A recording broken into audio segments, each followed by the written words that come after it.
สวัสดีครับเพื่อนๆวันนี้ผมพามาประกอบชุดยิงชุดใหม่นะครับอันนี้ทำเสร็จแล้วนะครับเหลือแค่ประกอบ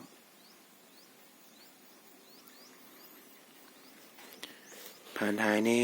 ลงสีไปไม่ค่อยสวยเท่าไหร่นะครับ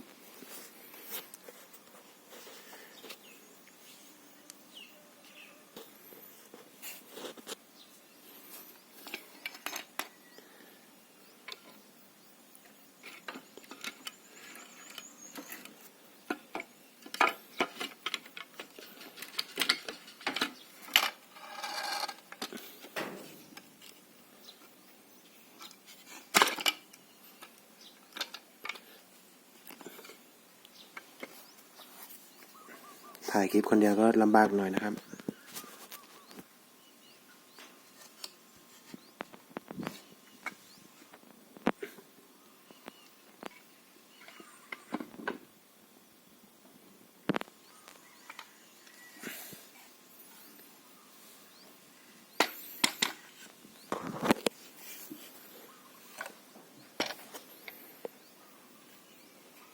นี่นะครับ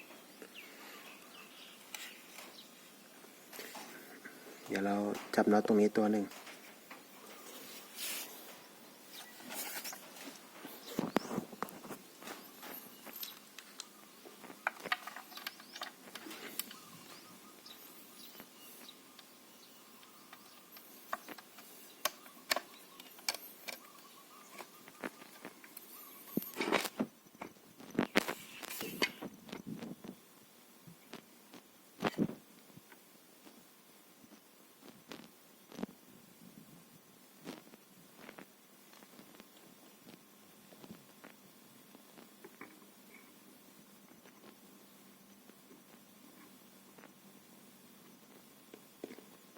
เดี๋ยวครับลืมใส่แหวน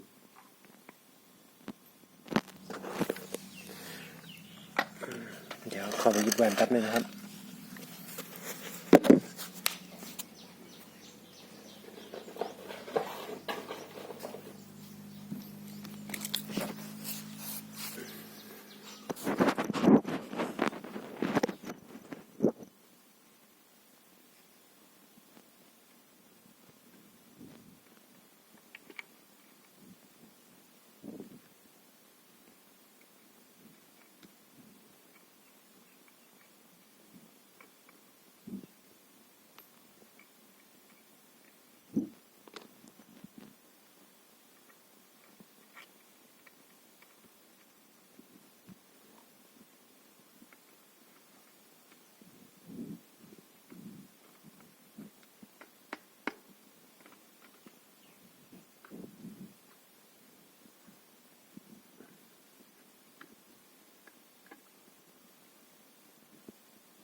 เสร็จแล้วนะครับ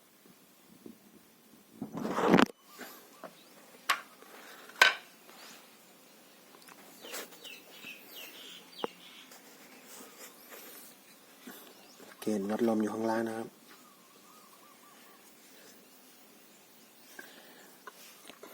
กล้องไม่ค่อยใช้ก็ขออภัยด้วยนะครับ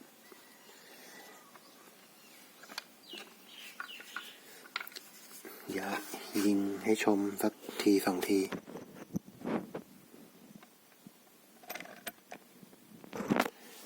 ตัวนี้เป็น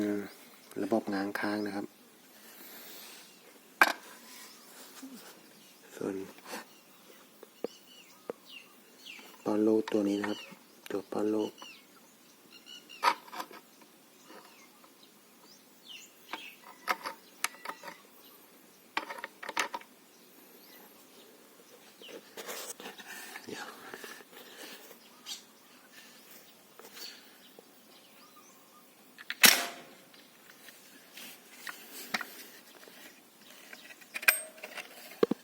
ง้างค้างนะครับ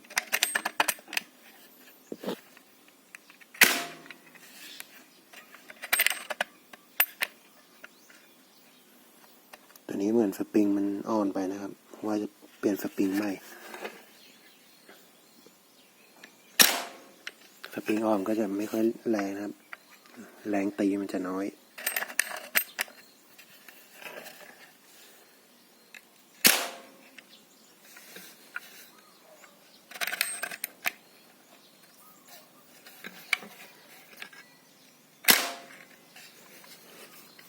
ต้องเปลี่ยนสปริงใหม่นะครับ เดี๋ยวไว้ค่อยไปหาซื้อใหม่